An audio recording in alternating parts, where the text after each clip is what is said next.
Buenos días. Vamos a dar inicio a la segunda sesión del primer taller en línea que comenzamos la semana pasada. Hoy nos toca literatura erótica y vamos a empezar también con clásico del español. La semana pasada revisamos algunos libros que los llamábamos clásicos populares. Revisamos Drácula, El lobo estepario, Lo que el viento se llevó, El guardián entre el centeno y Generación X. Hoy vamos a entrar entonces con literatura erótica. Y vamos a comenzar con un clásico que es el Decamerón. El autor, Giovanni Boccaccio, nació en Florencia alrededor de junio o julio de 1313. No se sabe con precisión. Pero sí se sabe que su muerte ocurrió el 21 de diciembre de 1375.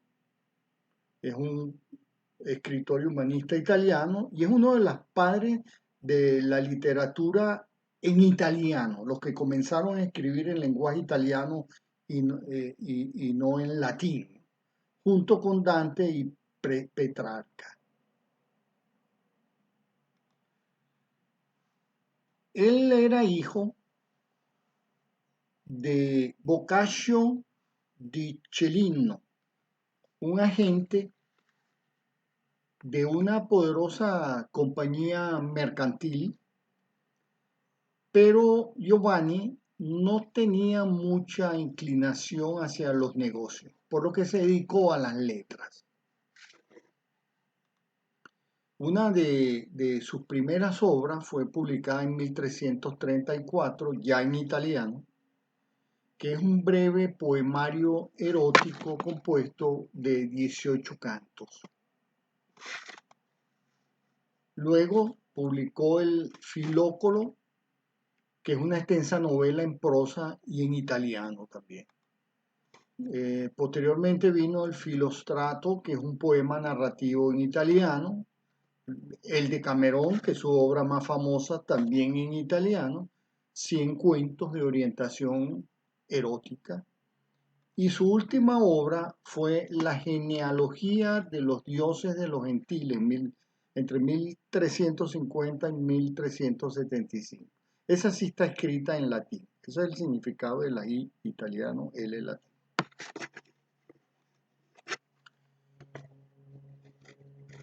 Vamos con el Decamerón, un libro que fue escrito entre 1349 y 1353.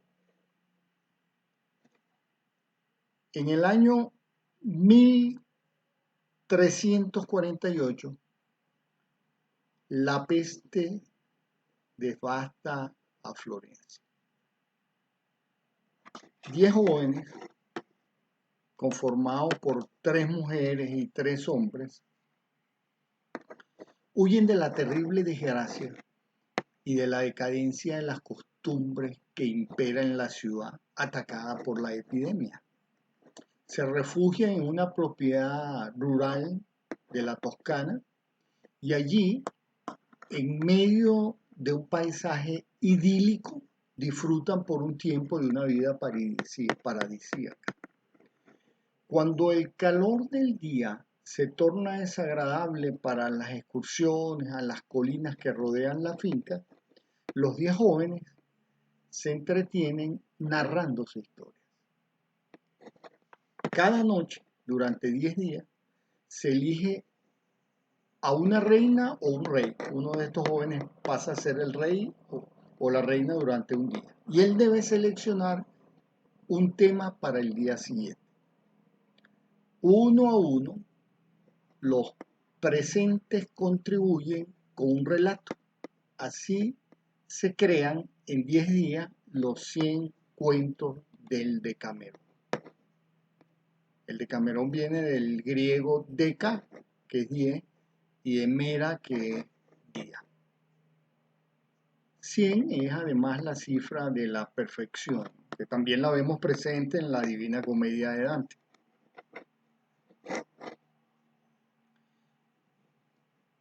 A lo largo de la época medieval se consideraba que la mujer era más proclive a caer en las tentaciones sexuales que el hombre. A la mujer se la consideraba una hija de Eva, una seductora insaciable. Y la opinión general era que la lujuria de la mujer nunca estaba satisfecha.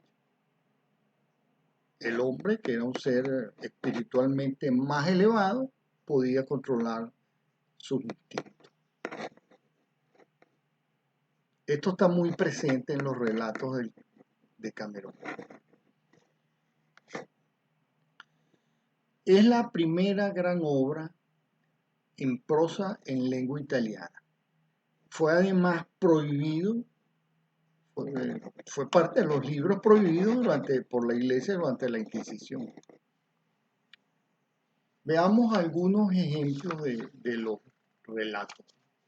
Por ejemplo, uno de los relatos es un marido debilucho que consigue superar a duras penas la noche de boda, pero después ya no puede satisfacer a su mujer.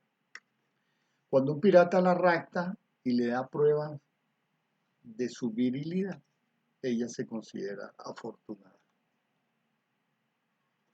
Otro relato, Maceto, un joven fuerte, trabaja como jardinero en un convento y con gran alegría de la abadesa y de las 8 monjas que en él residen, no solo se ocupa de inseminar las flores. Ven las razones que tenía la Iglesia para incluir esto en los libros prohibidos. Un mozo de cuadra se disfraza de rey, se acuesta con la reina, es descubierto y escapa al castigo mediante una artimaña. Otro relato, un abad se divierte con una campesina después de haberla hecha creer durante la confesión que esto contribuiría a su salvación. Vamos a ver un video donde nos van a hablar un poco de Giovanni Boccaccio. Hoy hablaremos de la obra del autor humanista Giovanni Boccaccio que transgredió los cánones del cristianismo, el Decamerón. Giovanni Boccaccio fue un escritor y humanista italiano. Nació probablemente en Florencia, donde pasó su niñez. Fue hijo de un poderoso mercader y una mujer cuya identidad es desconocida. Estuvo influenciado por el poeta del Stil Novo, Sino da Pistoia. A los 17 años conoció a una mujer napolitana de quien se queda prendado y la inmortaliza con el nombre de Fiammetta, quien pasado un tiempo terminaría su relación con el autor. En 1348, después de estar 13 años en Nápoles, regresa a Florencia, donde es testigo de la peste, la cual describe después en su obra El Decamerón. En esta ciudad, un monje le exhortó a quemar su obra por ser profana, pero Petrarca, quien era amigo suyo, se lo impidió. Estas son sus principales obras. Sin duda su obra principal es el Decamerón. El título alude al Hexamerón de San Ambrosio y el subtítulo hace referencia al rey ficticio Galeoto, personaje de las leyendas del rey Arturo. La obra inicia con un proemio en el que el autor dedica la obra principalmente a un público femenino. Los hechos suceden en 10 jornadas en los cuales 10 jóvenes cuentan una historia en cada una. En la primera jornada se describe la peste bubónica que asoló a Europa, en la que después de una misa, 7 jóvenes amigas deciden ir a una villa abandonada, pero una sugiere que también las acompañen algunos hombres por el peligro de andar solas. Se suman entonces 3 jóvenes y con ellos emprenden el viaje al día siguiente a la campiña, la cual Boccaccio denomina paraíso terrenal. Los 10 jóvenes pasan 2 semanas en la campiña contándose historias durante 10 jornadas, las que conforman las 100 historias de la obra, aunque Boccaccio introduce una historia más en la introducción de la 4ª jornada. Cada personaje es rey o reina por un día. Esto le da derecho a elegir los temas de las historias, los cuales se estructuran de la siguiente manera. Estas son algunas historias del Decamerón. Las historias giran en torno al amor, la inteligencia y la fortuna, que son cargadas de erotismo. En el transcurso de los hechos se hace poco caso de los valores de la Iglesia y se centra más en el ser humano. De hecho, opone su carpe diem al ubi sunt medieval. Sus personajes no son nobles, perfectos o asociados a divinidades, más bien tienen defectos, son seres comunes e incluso destacan ladrones o embusteros, y se remarca su astucia en ellos. Es por lo tanto una obra humanista y precursora del Renacimiento, pues se aleja de los preceptos de la Iglesia. Incluso fue casi quemada, como dijimos anteriormente, y fue también censurada por la Inquisición bajo el grupo de errores intolerables. Además, el Decamerón fue un claro antecedente de la novela, pues varios de estos cuentos son considerados novelas cortas. Esta especie literaria era desconocida hasta entonces. No son fantasiosas, sino realistas y basadas en una nueva clase social a fines del medievalismo. Es por estas razones que el Decamerón es una obra importante en la literatura, por su transgresión y censura, sus personajes imperfectos, su forma de narración, la prosa temprana y la otra visión que el hombre tiene del mundo, que es el propio ser humano y su realidad. Te dejo los enlaces a algunos cuentos de esta obra en la descripción del video y te invito a suscribirte a este canal. Bueno, vamos a continuar. Nuestra siguiente obra es del Marqués de Sade, Justin. Y vamos a aclarar estos conceptos que son interesantes para entender la obra, la novela que vamos a leer, a revisar a continuación. ¿Cuál es la diferencia entre sadismo y masoquismo?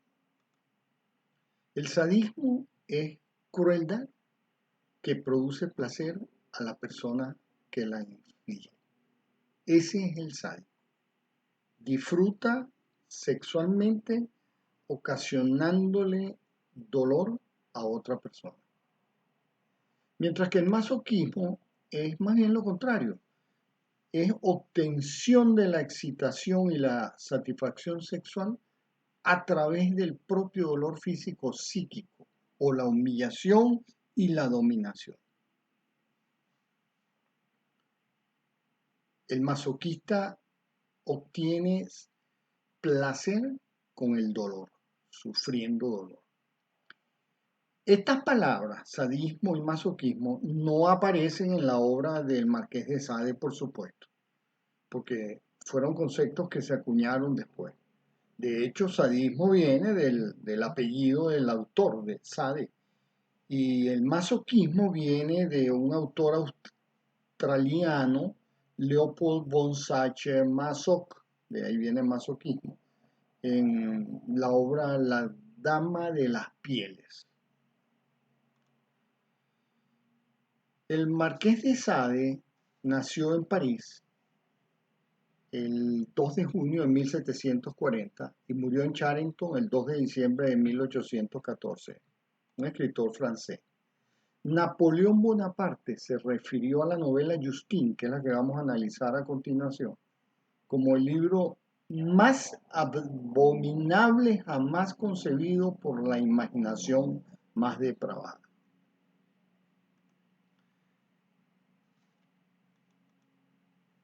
En 1768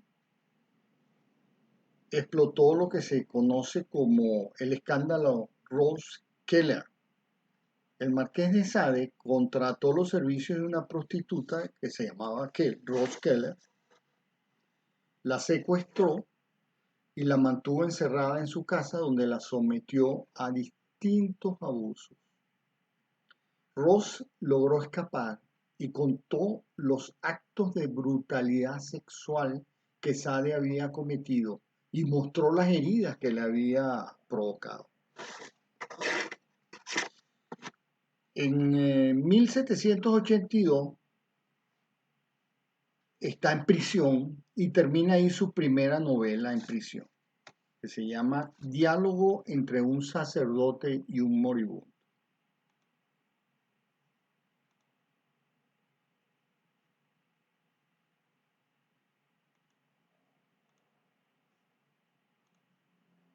Aquí déjenme centrar esto un poco porque se descuadró.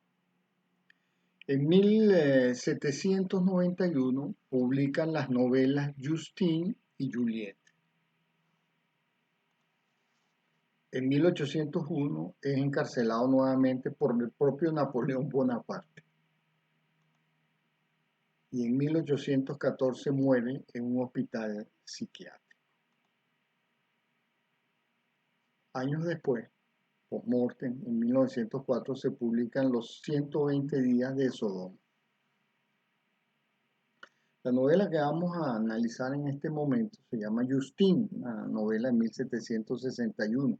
Escandalosa, repugnante, a veces es hasta aburrida por la repetición de las monstruosidades. Al leer un par de páginas se tiene la impresión de estar ante la obra de un psicópata. El modelo para la heroína, que tiene una intachable moral, estaba tomado de las novelas sobre la inocencia perseguida, novelas en las que se ensalza el valor de la virtud. Pamela, por ejemplo, es una de ellas, es la heroína más conocida de Samuel Richardson.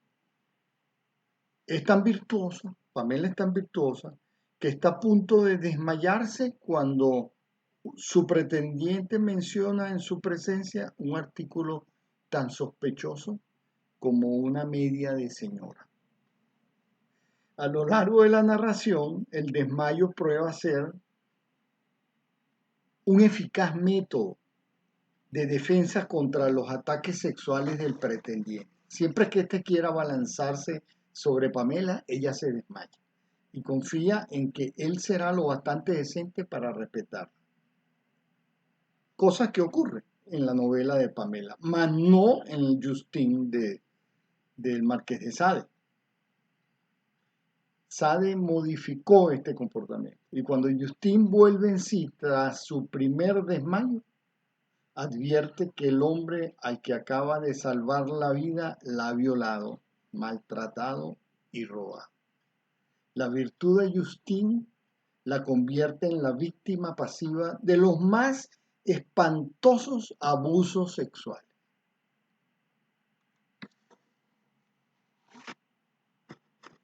Justine es una jovencita a la que la naturaleza ha dotado de un irresistible impulso hacia la virtud. Pero al quedar huérfana se enfrenta a un mundo lleno de libertinos. Ella y su hermana Juliette se ven obligadas a buscarse la vida como pueden, pero mientras Juliette, inclinada de manera natural al vicio, decide prostituirse, lo que la lleva a alcanzar el éxito y la respetabilidad, mientras que la buena de Justine se empeña contra viento y marea en querer llevar una vida virtuosa. Casi 20 años después de la separación de las hermanas, estas se encuentran. Casi no se reconocen. Juliette es la esposa de un importante personaje y Justine se encuentra totalmente desamparada. La segunda refiere a la primera sus desventuras, como por su inclinación a la virtud fue una y otra vez vejada sin encontrar nunca la paz. El relato de Justine ocupa la mayor parte del libro. Al terminar, Justine es reconocida por Juliette, quien decide ayudarla, pero poco después la pobre Justine es alcanzada por un rayo, sin posibilidad de gozar de la vida tranquila que su hermana iba a proporcionar.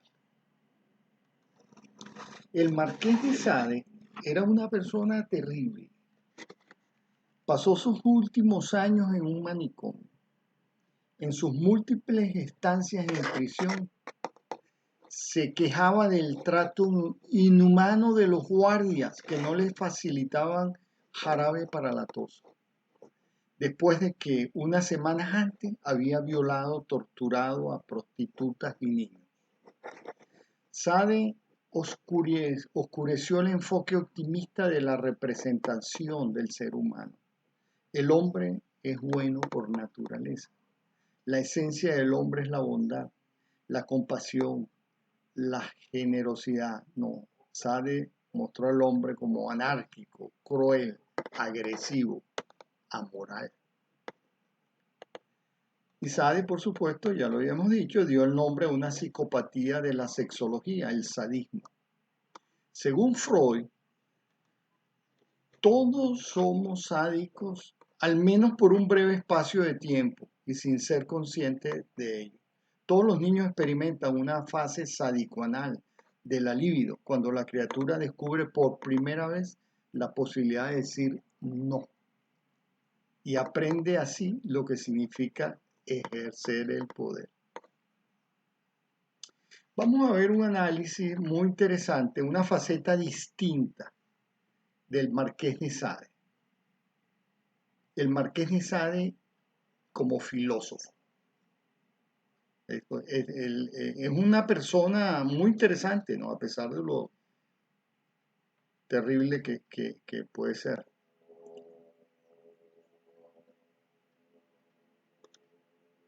¿Qué tal? ¿Cómo están? En esta ocasión nos acompaña de nuevo Diego Merino, que agradezco que nos hayas al contrario, apoyado. Muchísimas gracias. Y nos va a hablar de el Marqués de Sade.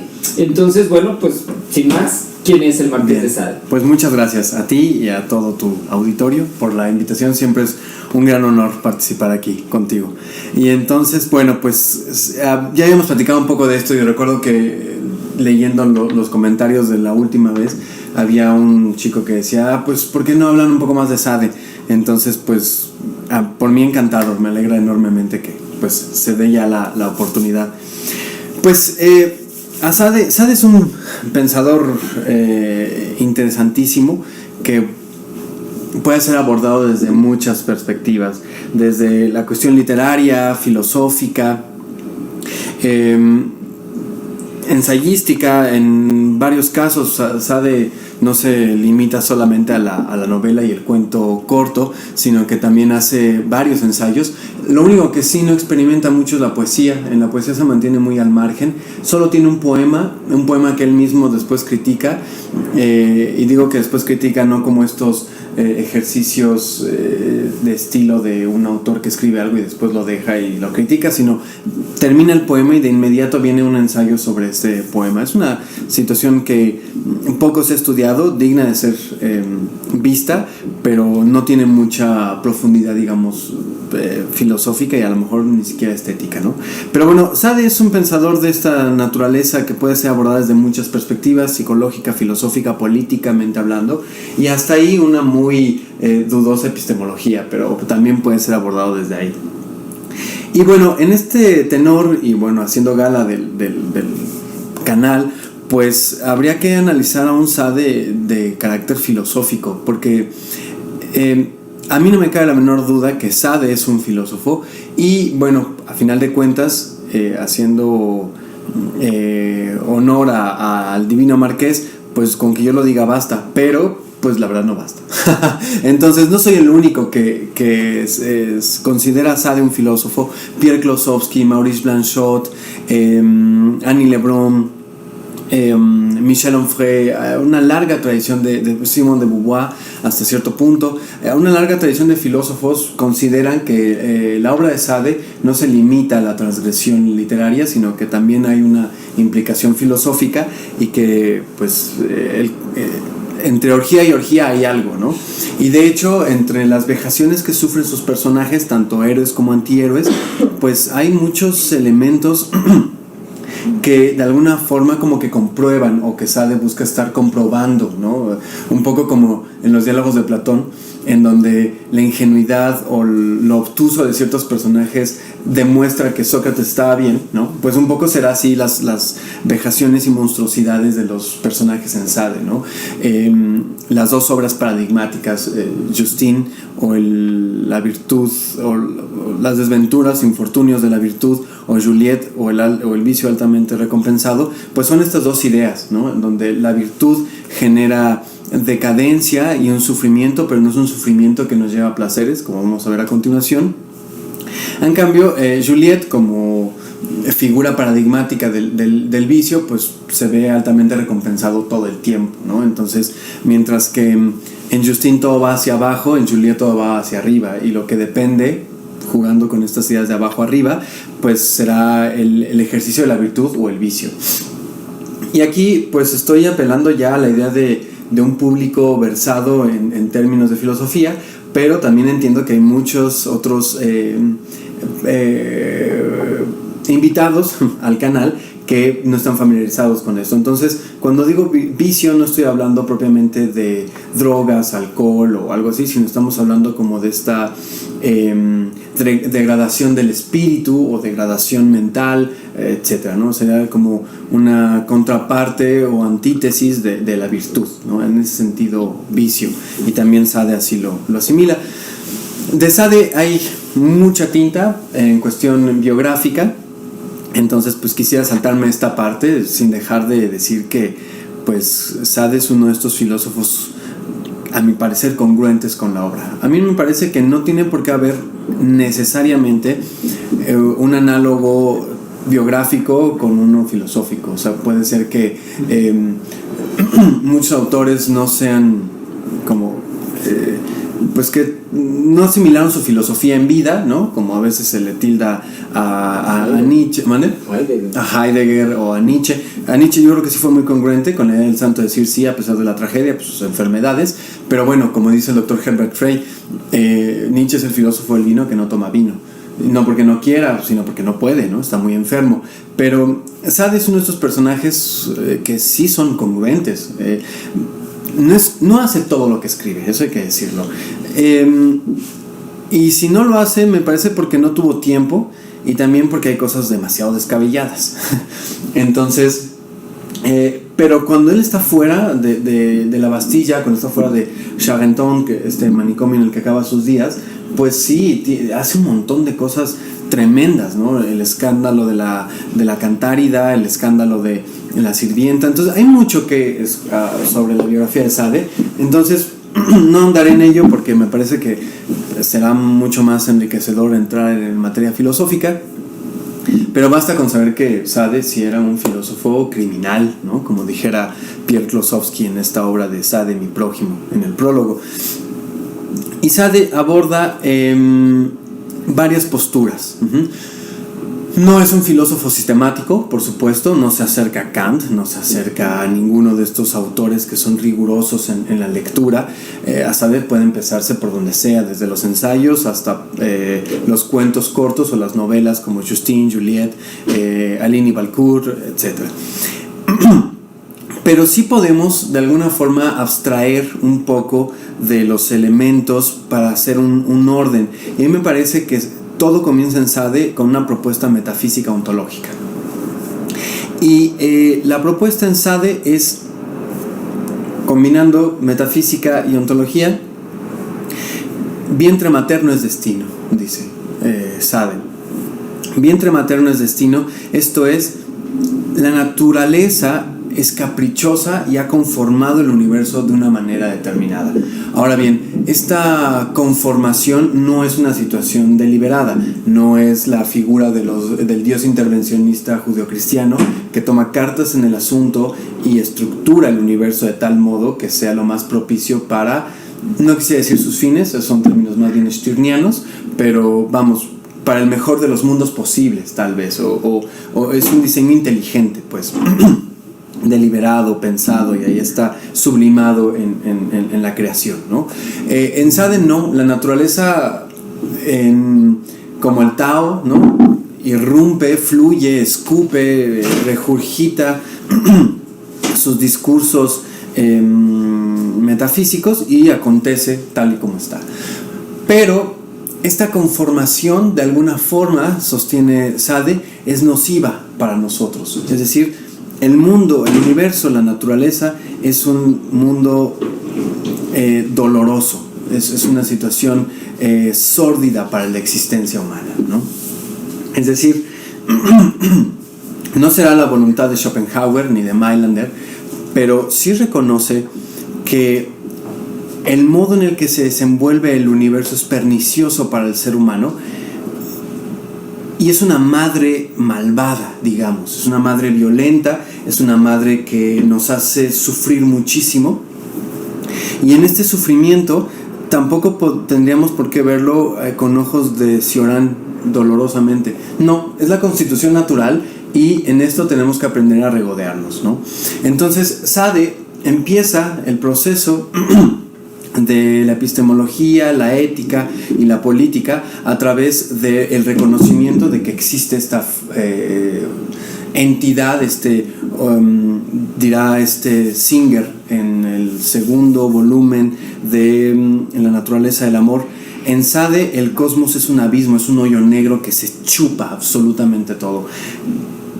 Como dice Philippe Soler en el texto Sade, un texto que debe ser leído con pinzas, porque la segunda parte se presume como un texto encontrado de Sade. En realidad es la autoría de Philippe Soler, con abstracciones interesantes y hasta un estilo muy bien copiado, pero con cuidado ahí. No lo dice abiertamente Soler, entonces puede el lector primario o principiante confundirse. Entonces habría que tener muy en cuenta que este texto no es de Sade. Pero dice Philippe Soler, es el teólogo negativo. Es decir, Sade sí está apelando a que el mundo es horroroso y se consume, es un nihilista muy oscuro. Y dentro de los filósofos malditos, que ya hemos platicado, como dijeron los youtubers profesionales, abajo en la descripción está el link, ¿no? Pero, bueno, supongo que estará el link abajo del otro video. De todos los filósofos malditos, Nietzsche, Schopenhauer, Choran, Mander, Caraco, Lincoln, Tomás Ligotti, etc., a mí, salvo lo que pueda reconocer el maestro Slyman Bonilla o lo que pueda reconocer Michel Lecumberri, a mí me parece que el único verdadero filósofo protervo, el verdadero filósofo maldito y único, es Sade. Porque a Nietzsche lo hemos alcanzado, a Schopenhauer en algunas cosas, por supuesto, no en todas, a Schopenhauer lo hemos comprendido y Caraco se relega, pero Sade es un pensamiento que no es asequible y que esperemos que nunca lo sea, porque la propuesta de Sade es sórdida, es decir, la naturaleza es horrorosa, nos lleva a un abismo, pero yo necesito de alguna manera ser compatible con ella. Es decir, la naturaleza, y aquí similar a lo que planteará Aristóteles, en el que claramente hay esclavos y claramente hay amos, para Sade será lo mismo. Hay claramente quienes mandan y quienes deben ser mandados, los dominadores y los sumisos, los sádicos y los masoquistas. Ahora bien, le pido al público que me permita usar el término masoquista, aunque no sea un término así como el de sádico, que no utiliza Sade. Recordemos que el término sadismo proviene después de Sade, haciendo pues referencia a estos desviaciones sexuales que buscan el placer a través de la destrucción. Los masoquistas tampoco existen en Sade, porque el término tiene que ver con masoj en las Venus de las pieles, creo que es el título correcto de la obra, en el que, bueno, masoj, a través del término masoj viene pues masoquismo, pero para ser más fluido en el discurso utilizaré los términos sádico y masoquista, aunque Sade no los utiliza. Pero para Sade es claro, hay un sádico que está presente, un sádico que busca destruir al otro, sobajarlo. Pero también hay un individuo, un agente determinado, que es el masoquista, que debe recibir de buen modo todas estas situaciones adversas. Y ahí es donde viene uno de los juegos dialécticos en Sade más atroces. Hay una clara exhortación de Sade, esto lo podemos ver en Filosofía del Tocador, cuando uno de los personajes sostiene que lo que le están haciendo le duele. Y uno de los libertinos dice, espera, porque esto paulatinamente termina convirtiéndose en placer. El dolor es una constitución natural del universo que de alguna forma nos provoca placer. Por eso es tan horroroso, porque no encontramos placer en las situaciones ligeras o amables, sino encontramos placer en el dolor, en la destrucción, en la vejación, en lo sórdido, ¿no? Entonces, bueno, en este sentido, dice Sade, el sádico de inmediato tiene acceso a los placeres, y en ese sentido sería pues un tanto cuanto ético. ¿Por qué? Porque a mayor experiencias pérfidas, perversas y horrorosas yo tengo, más voy dándome cuenta si soy un sádico o soy un masoquista. Ese es el primer punto epistemológico. La naturaleza, metafísicamente hablando, tiene esta construcción. ¿Cómo conozco yo la naturaleza? Pues a través del sufrimiento. Y si el sufrimiento que experimento a lo largo de la vida me causa placer, pues entonces soy un masoquista. Y si el sufrimiento a lo largo de mi vida está normalmente facultado por mí o me gusta hacer sufrir, pues entonces soy el sádico.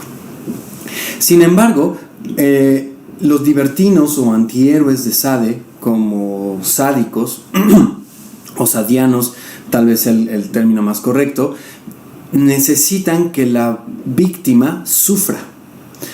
Y aquí hay un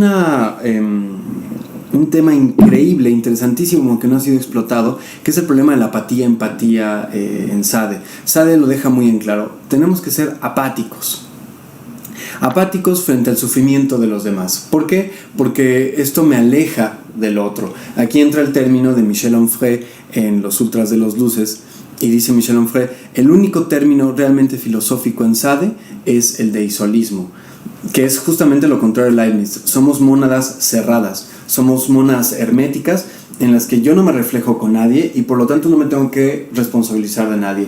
Un poco el discurso de Lord Henry Wotton con Dorian Gray, ¿no? O sea, yo no me responsabilizo de nadie, no tengo por qué responsabilizarme de nadie y fluyo. Entonces, esta mónada cerrada es sádica o masoquista.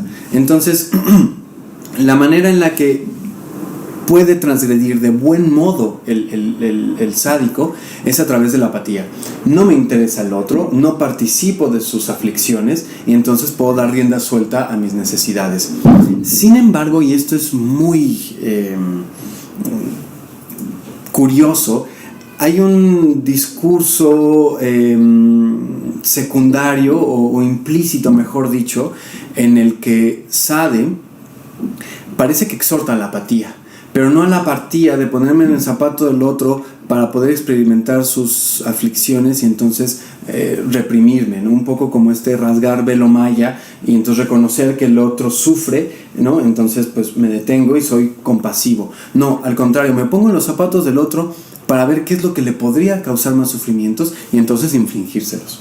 No sé, pensemos en cualquier, o sea, dense una vuelta al Museo de Tortura. O a la Secretaría de Hacienda. O a la Secretaría de Hacienda. Y entonces hay instrumentos que escapan a la comprensión. Si quieres matar a alguien, torturar a alguien, ¿por qué tanta hazaña, no?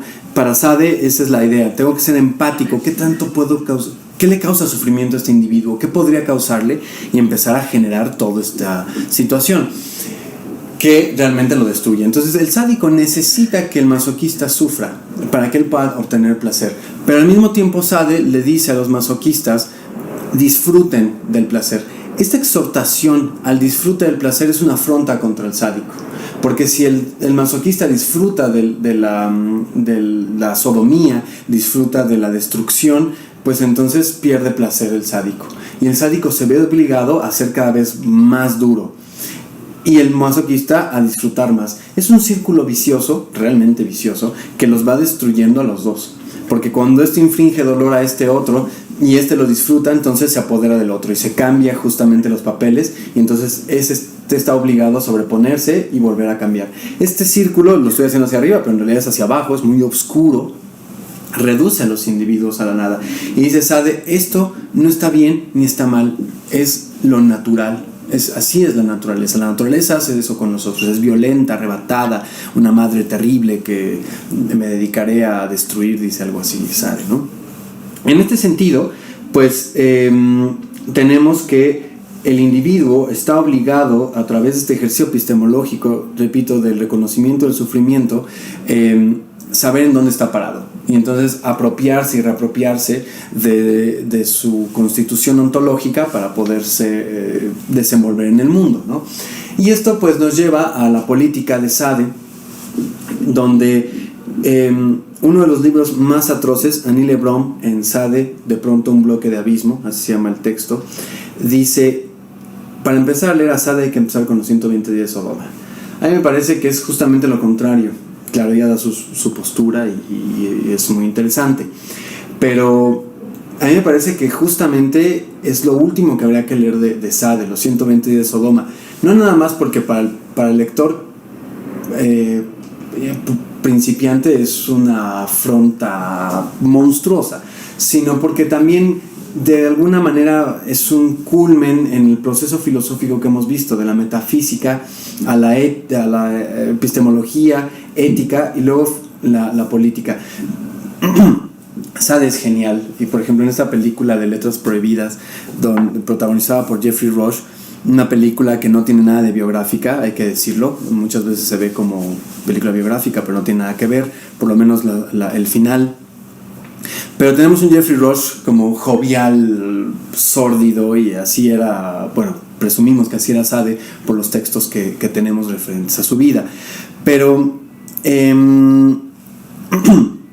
Sade es ambivalente en la cuestión política, pero si nos circunscribimos a esta línea en la que estamos hablando de un Sade intempestuoso, subversivo, nos encontramos con que Los 120 de Sodoma es un texto político, o es el texto político por excelencia de Sade. Y creo que Pierpaolo Pasolini, en el spot publicitario para su película de Salò, que es justamente la adaptación de la novela de Sade, en el spot publicitario dice Pierpaolo Pasolini: los verdaderos anarquistas son los fascistas, porque ellos ponen las reglas, pero no están sujetos a estas reglas. Por eso son total y absolutamente anárquicos, pero necesitan a otros bajo su control. Entonces, en Salò, en el caso de Pasolini, o en el castillo de los 120 días de Sodoma, pues son los 4 libertinos que hacen y deshacen a 1000 personas, y esa es la postura de Sade. El que está arriba es el que tiene el poder para apropiarse. Esto no lo dice así Sade, esto más bien es Stirner, pero vamos, de alguna manera esta es la estructura en Sade. La naturaleza, vientre materno es destino. Por más que yo me esfuerce por ser un sádico, o por más que yo me esfuerce por ser un masoquista, pues esto no es posible. Está delimitado en el seno materno, ¿no? Y para ir delimitando, pues, en la última parte, para si es necesario hacer alguna aportación final que quisieras que se tocara, pues todo esto pues se ve contrapuesto total y absolutamente a los valores judeocristianos, ¿no? En donde para Sade la moral, Dios, etcétera, en un texto fuertísimo que se llama Fantasmas, un pequeño ensayo muy desde las entrañas, ¿no? Le escupe fuerte, con mucho coraje, a la figura de Dios. En este texto Sade reconoce que no todo sufrimiento genera placer. La mortificación de la carne a través del ejercicio de la sexualidad genera mucho placer cuando involucra el sufrimiento, pero el sufrimiento que genera la creencia en Dios, la religión, la moral, el estado conservador, etc., es un sufrimiento que no genera placeres. Al contrario, nos ensimisma y nos aleja de la naturaleza. ¿Por qué? Porque considera Sade que todas son construcciones lejanas a la naturaleza. Hay un punto en el que Sade confiesa: todo aquello que llamas milagro, magia o religión son los límites de la ciencia, pero la ciencia alcanzará esos límites, los romperá, y entonces dejarás de llamarlo magia y lo llamarás tal cosa. Es decir, la ciencia llega hasta donde está la magia o la religión o Dios, pero basta con que dé el siguiente paso y eso deja de ser magia y deja de ser religión, y ya, o sea, vamos. Para Sade el meollo está en la naturaleza. Y bueno, es un pensador formidable. Me parece que no es una lectura fácil, pero sí es arrebatado, y vamos, al final pues todos tenemos un pequeño perverso o un gran perverso ahí adentro que no podemos pasar por esta vida sin leer al gran Sade. Y a manera de término, salvo, repito, no sé si tengas alguna cuestión que quisieras que... Relación con el republicanismo, la ilustración. Mira, sí, Apollinaire, en una obra que se llama Marqués de Sade, sostiene que, bueno, pues tiene ahí una... que él es el que faculta, ¿no?, la Revolución Francesa, gritando desde la Bastilla, etc. De hecho, él lo sacan un día antes de la toma y todo esto.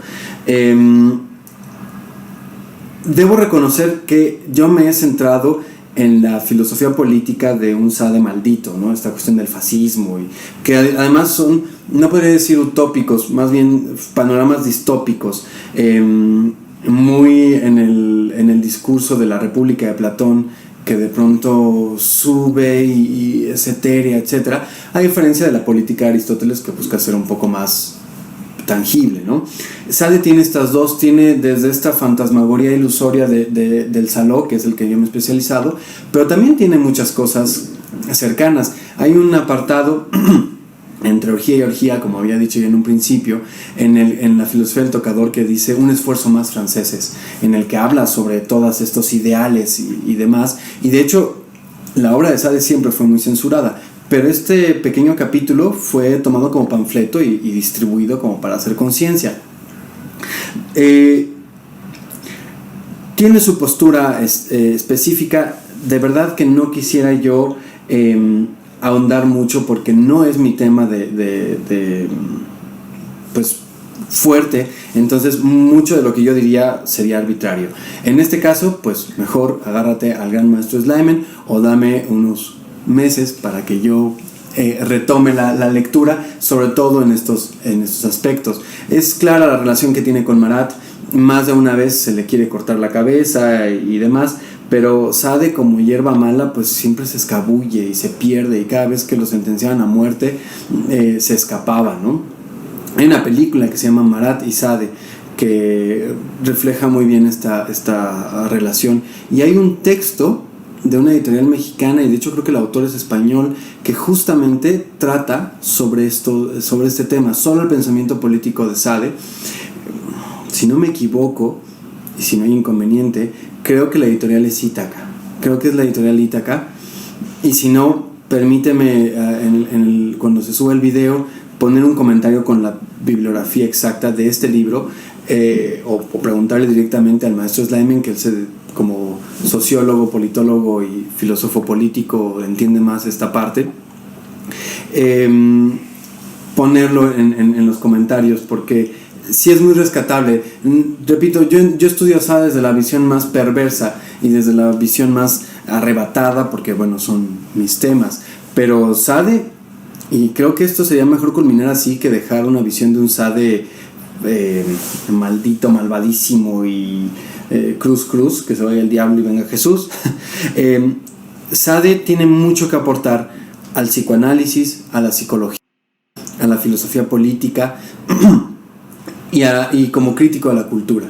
Si nos deslindamos de la postura de destruir al otro y las pasiones desbordadas, el desollamiento ajeno, etc., Sade está planteando cosas que Freud retomará en un futuro, y es una crítica a la cultura. Hay una cita interesante que dice Sade: yo no invento nada, solamente lo que veo entre los barrotes de esta celda, y lo repito, pero yo no estoy inventando nada. Es una crítica a la humanidad, o a la parte más oscura de la humanidad, y pues sí, es una exhortación a vivir la vida, ¿no? Hay una parte en la que él dice: espero que los desvaríos de mi juventud se vean todavía triplicados en mi vejez, ¿no? O sea, es el ejercicio de la vida. Entonces, Sade puede ser analizado desde la versión más transgresora, pero también hay mucho de amable dentro de la monstruosidad que mantiene. No es disculpar a Sade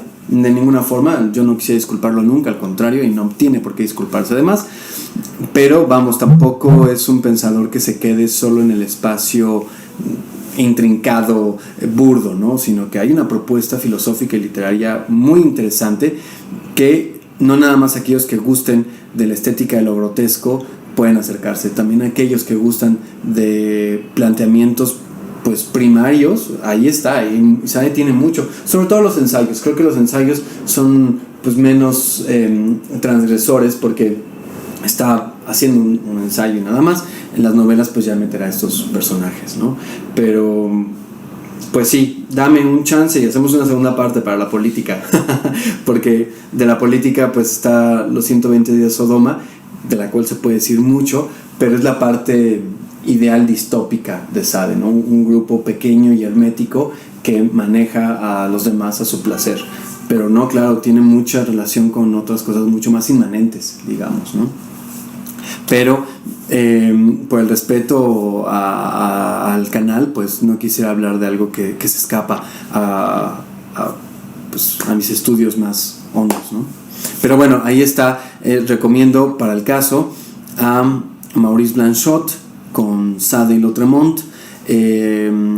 Sade, mi prójimo, Klosowski, si no me equivoco, tiene un capítulo expreso nada más para eso. Y la primera parte de Marqués de Sade de Apollinaire, que es como una biografía, ahí también habla un poco de estas relaciones que tenía Sade con estos personajes. Entonces, pues bueno, para terminar con el gran Sade, pues creo que será necesaria una cita, ¿no? Porque si no, pues se pierde un poco, mucho bla bla bla, pero no atendemos justamente a Sade. Y bueno, aquí hay una cita que me parece interesante. Todas las citas en Sade son muy chistosas, pero chistosas y arrebatadas. Habrá que ver con qué ojos se leen. Y dice: el pasado me impulsa, el presente me electriza y no temo el porvenir. Espero que el resto de mi vida supere aún más los extravíos de mi juventud. La naturaleza ha creado a los hombres solo para que disfruten de todo en la tierra. Esa es la ley más valiosa y será siempre la de mi corazón. Y bueno, pues ese es el pensamiento someramente de Sade. Y bueno, pues muchísimas gracias al auditorio, por supuesto, y a ti, gran honor. Muchísimas gracias. Gracias. Bueno, con esto terminamos ya con el Marqués de Sade, ¿no? Vamos con el siguiente libro, Lady Chatterley, Lover, el amante de Lady Chatterley. Esta es una obra del siglo XX. El autor, D.H. Lawrence, es británico, nació en Inglaterra el 11 de septiembre de 1895. Le dice algo ese 11 de septiembre, las Torres Gemelas, y murió en Francia el 2 de marzo de 1930. Su obra es muy variada. Fue un escritor inglés, pero trabajó novelas, cuentos, poemas, obras de teatro, ensayos, traducciones, y tiene también sus críticas literarias. Era el cuarto hijo de un minero que casi no sabía leer y de una maestra de escuela. Su lugar de nacimiento, en Victoria Street, aquí lo vemos, es hoy en día un museo, está abierto al público y se puede visitar. Hacia finales de 1907 ganó un concurso de relatos libres en el periódico Nottingham Guardian, que apenas tenía 2 años de fundado, había sido fundado en 1905. Esta es la primera vez que se reconoció la capacidad literaria de Lawrence. En 1911 escribe una novela de corte autobiográfico que se llamó Hijos y Amantes. En 1915 escribe El arco iris. En 1920 termina una secuela del arco iris que llamó Mujeres enamoradas. Y en 1928 su obra maestra El amante de Lady Chatterley. Su literatura expone una extensa reflexión acerca de los efectos deshumanizadores de la modernidad y la industrialización, y abordó cuestiones relacionadas con la salud emocional, con la vitalidad, la espontaneidad, la sensualidad humana, el instinto. Sus opiniones sobre todos estos asuntos le causaron múltiples problemas personales. El amante de Lady Chatterley, como les dije, fue escrito en 1928. Un año antes, la mecanógrafa del manuscrito, porque era realmente, el texto había sido escrito a mano, un verdadero manuscrito. La mecanógrafa que estaba trabajando el manuscrito se negó a continuar cuando llegó al 5º capítulo y dijo que ella no seguía escribiendo esa cochinada. Era una vulgaridad. Entonces, esa primera edición hubo que hacerla en Italia, donde los editores y las mecanógrafas no entendían el texto en inglés. Así fue que se hizo. Posteriormente,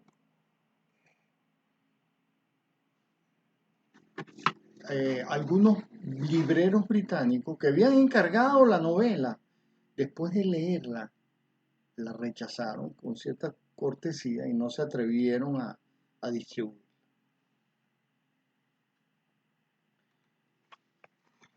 Fue muchos años después, en 1960, donde la editorial Penguin la lanza y es llevada a un juicio, el cual ganó esta editorial. Entonces se pudo publicar oficialmente en Inglaterra El amante de Lady Chatterley en una versión no censurada.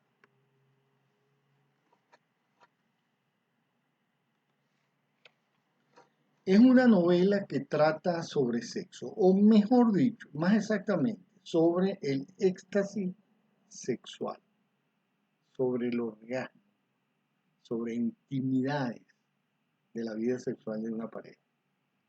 A los años 20, este es un tema que todavía resulta escandaloso para los descendientes victorianos, acostumbrados a actuar como si el hombre careciera de cuerpo. Durante el siglo XIX, recuerden que la sexualidad en Inglaterra había desaparecido completamente de la cultura oficial. Y ahora Lawrence escribe una novela sobre el orgasmo. Lawrence, además de llamar las cosas por su nombre, utilizó un lenguaje obsceno que todavía hoy a algunas personas le puede resultar impronunciable, a otras no, ¿verdad? Nos hemos ido acostumbrando.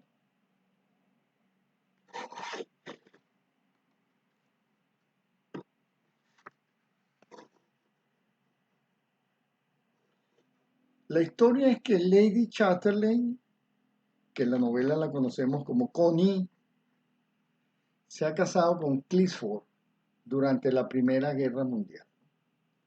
Su marido resultará gravemente herido en el frente y quedará impedido desde la cintura hacia abajo. Tendrá que pasar el resto de su vida en una silla de ruedas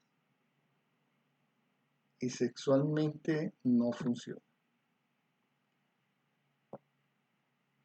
El matrimonio se instala en la propiedad rural de la familia, donde lleva una vida más bien solitaria.